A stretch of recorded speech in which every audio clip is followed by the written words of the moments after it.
السلام عليكم ورحمة الله وبركاته. هركفوني أشمع إلمان ورمو كقالي جرتو أكسمه ورتفتو تاتية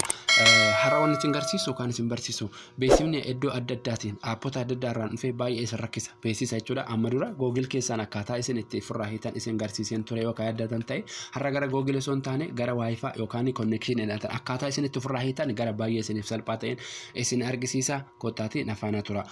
Oke, boleh ya. So gara barumsa sin dabarsinne warri channel kiya fara watatan subscribe like share gochuudhaan barumsa kiya kan guyyaa guyyaatti isin gadi lakkisu argachuu barbaadan YouTube kiya subscribe like share gochuu hin dagatina isiniin jecha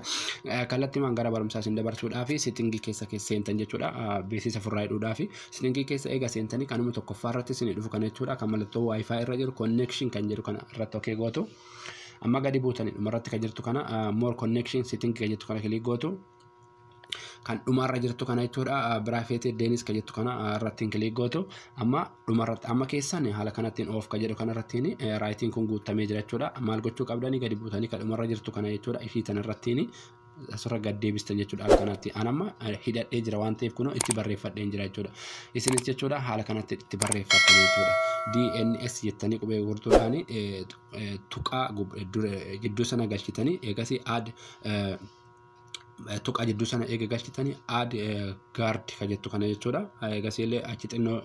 tuqa jidduu sana galchitanii com jettanii haala kanattiin itti barreeffatanii jechuudha eegasii jala kanattiin ni jirti kuno asitti save itti godhatanii isin irraa dhame inshallah haala kanattiin ofirraa jarrabaati ilaalaa isiniin jedha yoo jaalattan subscribe gochuu ammoo hin dagatina share waliif godha. Assalamu alaikum.